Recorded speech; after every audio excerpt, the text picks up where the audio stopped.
This is episode 18 with Joseph Kennedy. Welcome to the Quarter Life Comeback Podcast, the show that empowers you to become the hero of your life's journey. With your host, Brian Tier.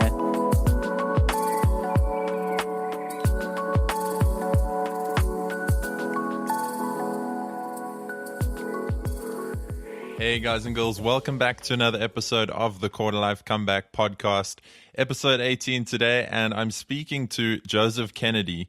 Now, Joseph is the author of Stingy Nomad, which is a practical, simple guide to becoming a digital nomad, working abroad, and basically being your own boss. Just 2 years ago, Joseph was like a lot of quarter lifers out there. He was stuck in a job which made him miserable. But after getting to a point where he decided enough was enough, he took a long look at himself and committed to making a change to create the lifestyle that he'd always dreamt of. For him, this means having the time and freedom to travel the world and work from anywhere. And Joseph now shares how he did so in his book, The Stingy Nomad. After he sent me a copy to read, I got him to come on the show and share these tips so that you can make a similar change in your life. Now, in this episode, you're going to learn how to negotiate flexible working conditions with your current employer, who the digital nomad lifestyle is best suited for, how to maintain social relationships while living and working abroad, how to save money for travel using Joseph's power saving mode, and the most underutilized way to travel for cheap and live for free. As always, you can check out the links and resources that we mentioned in this episode, including Joseph's book, The Stingy Nomad, at the show notes, which you can find at briantier.com/018. But for now, let's go hang out with Joseph.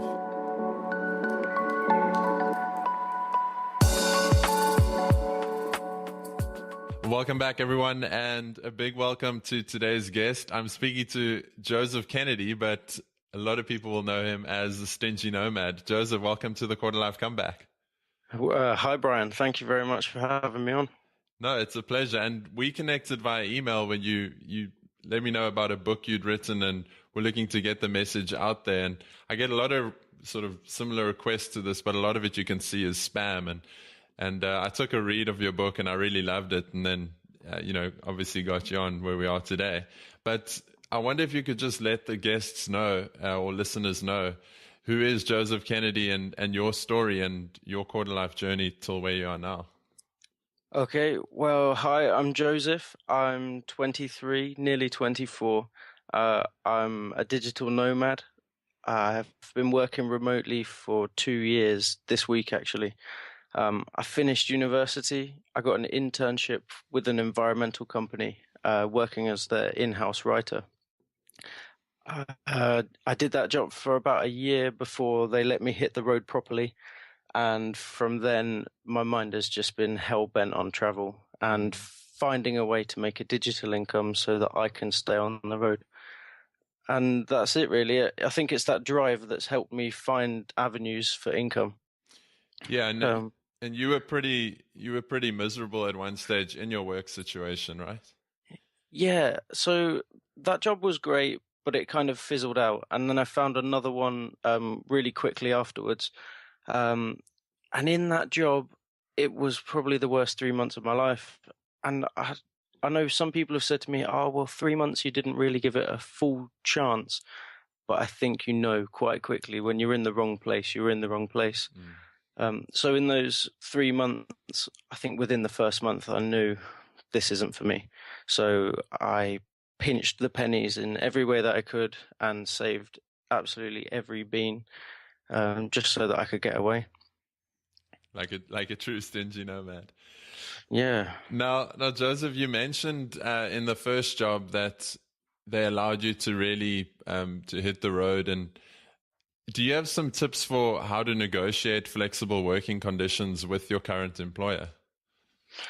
I think be as polite as you possibly can and put forward a great argument that it's going to give you the lift that's going to improve productivity.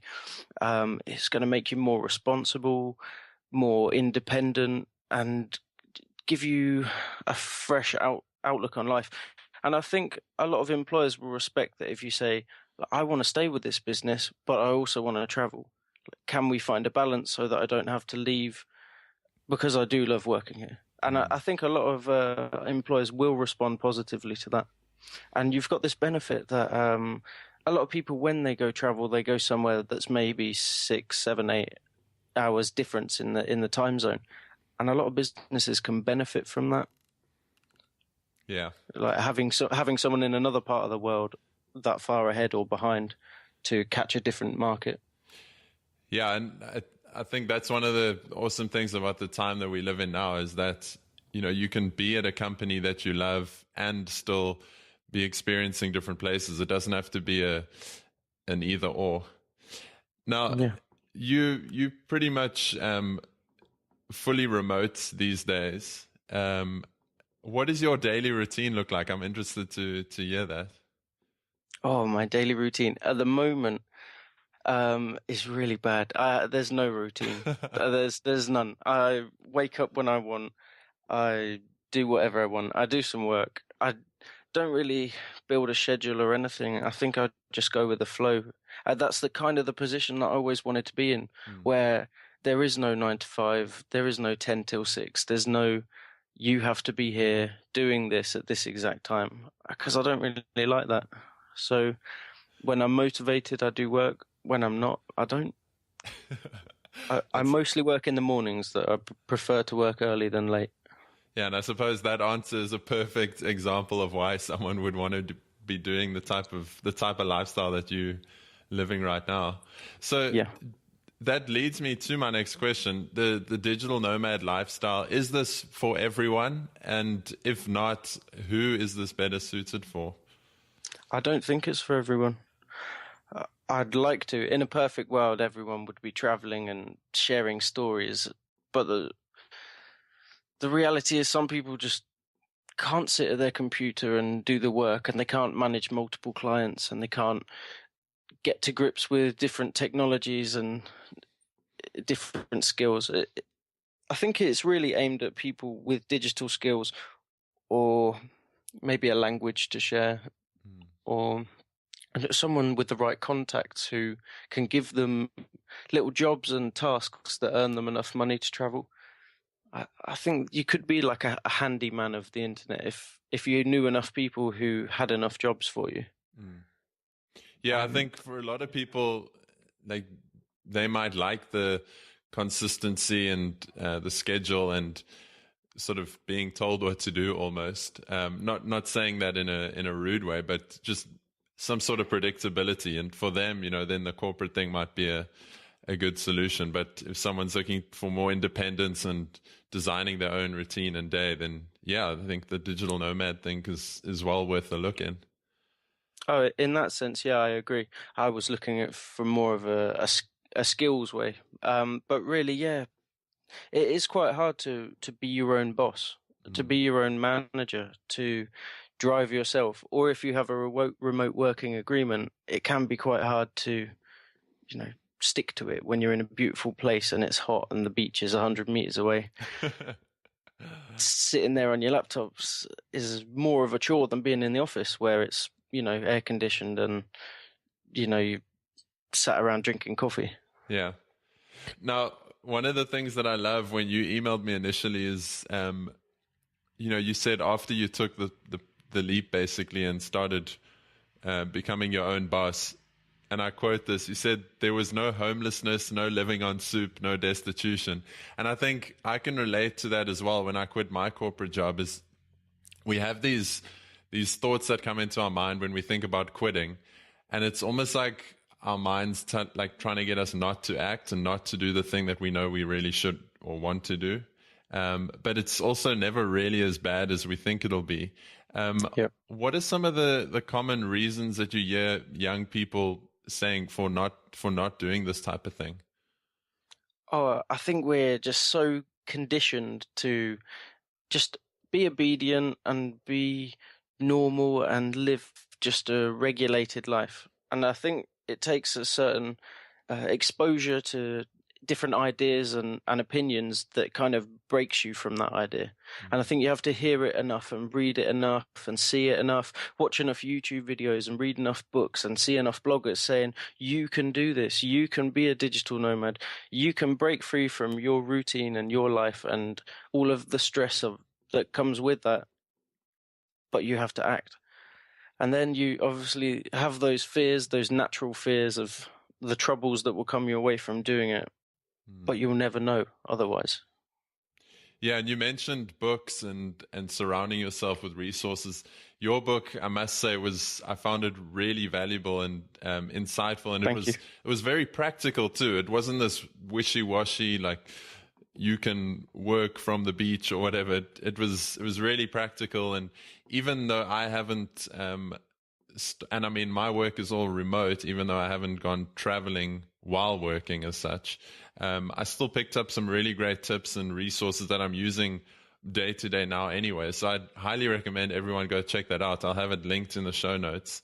You mentioned people are conditioned to being normal, and it got me thinking about social factors. And do you find it difficult to maintain friendships with friends and family back home living this way?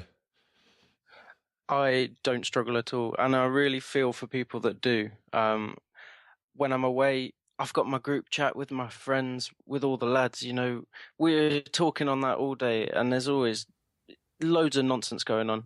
And my family, I think they're used to me going away for a few months and coming back and going away and coming back, and they've just got, you know, so used to it that it doesn't really bother them. And so with my friends and my family, whenever I come back, it's just like I never left. Yeah, and so I think you probably do things a bit differently to a lot of other people, whereas you do go back regularly. So that's also a clever way to do it if someone's worried about like losing touch with friends and family. Yeah, that's true. I don't think it's that I'm worried about losing touch with them. I think it's just nice to have a bit of normality. So you have months on end of, you know, hot weather and crazy food and drinking and too much sun. And sometimes it's just nice to go back to England where it's cold and wet and there's freezer food and I can sit around with my friends and do nothing. I quite like it now and again. Yeah, we mentioned earlier the lure of the beach and the nice weather and how, I mean, you obviously, to maintain yourself and this lifestyle, you have to do work at some stage. So how do you stay productive while working abroad and while working digitally and remotely? I get an early start on the day. That always helps. If I know I have work to do immediately, I set my alarm really early and just get up and do it. And then I don't sit around all day worrying about it. I also use a Pomodoro app called Block and Flow. So I do 25 minutes work on, 5-minute break, and repeat until my work's done. Okay, perfect. Yeah, and I'll link to that as well. An interview with the Stingy Nomad wouldn't be complete without asking for some money-saving tips. And I think this is also another excuse that a lot of young people give is, I can't afford to go traveling. But often it can be cheaper to live and work in this way than living in your own country. So I wonder if you could share some of your best stingy tips for saving up. I know you've got in the book, you mentioned power saving mode.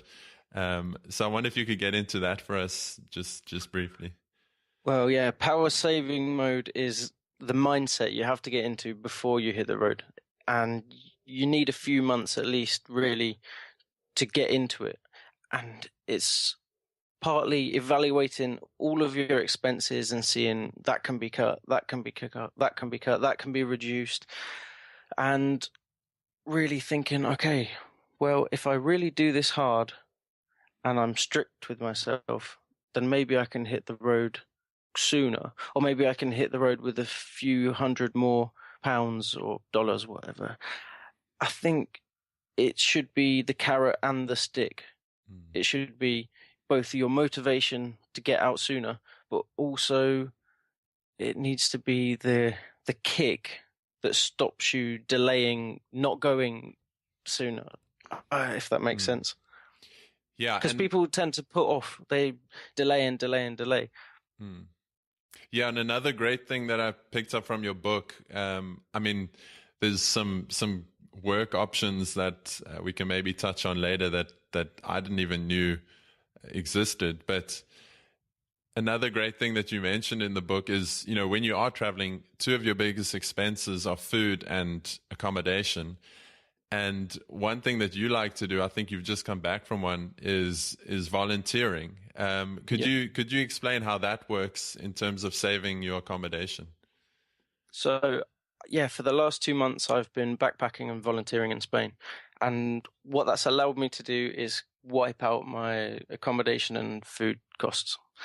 So there's websites, Woof, Workaway, and HelpX are the three major players in the volunteering game. So they have a deal where you work 4 hours a day, 5 days a week, more or less, and you get food and accommodation included. And outside of those work hours, you're free to do as you like. So you can meet some really amazing people doing that, as I've just done. And I really encourage people to get out there and do it and volunteer.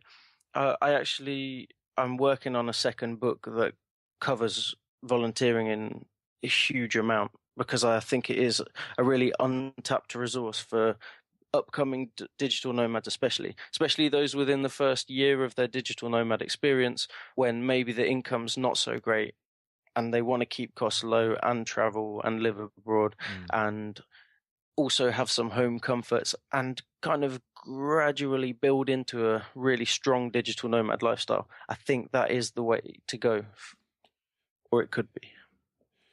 Yeah, I love that too, because you can't slip into just doing nothing for a whole day. You've actually got some commitments to uphold, and you're meeting other people. Another great option that I picked up from the book, which I'm quite possibly exploring myself, is trusted house sitters, where you don't get your food included, but you stay for free in different houses around the world and look after people's pets. And so that's also quite a cool resource I got from the book. You mentioned earlier, well, just now, in fact, about books. Are there plans for more books from Joseph Kennedy in the future? There are. Over the next few years, if I can maintain this digital lifestyle, I will keep writing. I love it. I studied creative writing at university. I've always wanted to be an author, and this is my baby steps into what I really, really want to be doing, because it's hard to just wake up one day and make a living income as an author. You have to build it up.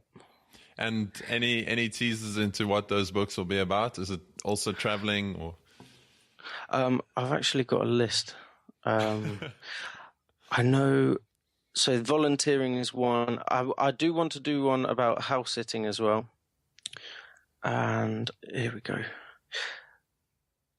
Oh yeah, I was planning on doing a few months in Chiang Mai and in Ubud, and interviewing as many digital nomads or solopreneurs there as possible, and building up like a huge document that gives people inspiration and ideas so that they can do it themselves. I would like people to really open up and say, this is how I did it. This is the step I took. You can do it. That's very cool. And I think if I had maybe 100 people, that would be a good idea. And I want to do South America. I'd love to do, because I'm not sure if this has been done before, but I want to do a master's, and I'd like to do my digital nomad work whilst I do a master's, combine the two into a book. Oh man, Stingy goes back to school. The stingy academic. Yeah. No, I love that. And what's awesome as well is that you actually go and, you're in the trenches, you go and do this stuff before you write about it. It's not like someone just preaching from the hilltops, or you're there doing it. If someone's listening to this and they think, yeah, okay, this is for me, and I'm tired of putting it off now. What basic stuff do people need to get started, and what are some of their best work options when they're just starting out? Okay, well, don't do what I did and just go and quit. That's probably not a great idea. Yeah, I agree. You need to make a plan first. Look at your digital skills, write them down on a list, do research through Google, find out how other digital nomads are making money. Try and find jobs. If you have any programming or marketing or developer skills, there's loads of jobs, loads of remote working jobs out there. Yeah. But I think if you come from maybe a manual labor or manufacturing, a really hands-on job, I think it's going to be a lot tougher to break into this lifestyle. But that doesn't necessarily mean you're cut out. You can do it. Yeah, there's the It's just finding the right opportunities. Yeah, with Workaway. And there's countries that will pay for carpenters and for electricians and plumbers. I mean, you look on Workaway and Woof and HelpX, and almost everyone needs labourers. They need help building buildings and plumbing and everything. Yeah, I also I checked out Remote.io, I think it's called, or Remote OK. Yeah, that's it. Remoteok.io. Yeah, if you can program or design, you can get a job pretty much anywhere. Joseph, if people are listening to this and they want to get hold of you and find out more about you, and definitely the book, where can they do so? You can email me. It's hello@cpath.co.uk. That's CPath. Short for Content Pathway. That's what my copywriting business is registered as. Perfect. And then I'll have a link to the social media channels and all that good stuff, and the book on Amazon. Yeah, I'm on Twitter, Instagram, and Facebook. Perfect. That'll be at the show notes, which you guys can catch at briantier.com/018. Joseph, I've got one more question, but before I get there, I just want to acknowledge you for taking the step and, doing what you knew you wanted to do, and not just sitting in that job after 3 months and just feeling sorry for yourself, but actually taking proactive steps and creating a lifestyle that, a lot of people only dream of, but you've made it happen. I just want to acknowledge you for that, and for sharing all your tips and insights in the book so that others can benefit from it too. The final question that I have is, what one action can listeners take this week to start creating their own quarter life comeback? Oh, that's a good question. I think what you want to do is find a digital nomad or solopreneur that you think is doing a great job, think is doing awesome things and going to awesome places, and try and get in touch with them and emulate them. Ask them for their help. I was lucky enough to have a digital nomad friend who gave me a hell of a load of tips. And I think without her, maybe I would have had the knowledge or the oomph to do it. So I think finding basically a digital nomad coach is probably something you could do within 1 week. Yeah, and that's Kate you're talking about, right? I'm talking about Kate, yeah. Yeah. Cool, Joseph. This has been a really helpful interview, I think, for a lot of people. As I said, I've picked up so much from your book, and I encourage everyone to go and check it out.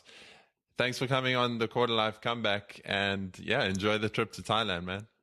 Well, thank you for having me. I really appreciate it, and I've really enjoyed this experience. Perfect, Joseph. Keep well, man. Thank you very much. There you have it, guys. That wraps up episode 18 of the Quarter Life Comeback and the interview with Joseph Kennedy, the stingy nomad. Just once again, I think it's so cool how Joseph, he got to this point where he was really miserable, but instead of just settling for that and thinking that that's how things worked, he did something about it, and he's now living the life that he actually wanted and sharing how he did so in his book so that others can do the same. If you enjoyed this episode, or you love travel, or are interested in becoming a digital nomad, shoot me what you thought of the episode at Brian Tier on Twitter and share it around with your friends so they can benefit too. And just once again, you can get the links to all the resources we mentioned at briantier.com/018, including a link to Joseph's book, The Stingy Nomad. Highly recommend you check it out. I thoroughly enjoyed reading it. And I picked up a lot of resources there, whether you're going to be traveling or not. Still some good stuff in there. And then if you guys would like to receive these episodes as soon as they come out, you can find out more at quarterlifecomeback.com, and you'll find a link to sign up there, subscribe on iTunes and Stitcher and TuneIn and all the good places where podcasts are found. But in the meantime, guys, I'll chat next week, and keep creating your quarter life comeback. Thanks for listening to the Quarter Life Comeback. Get started today by visiting bryanthere.com.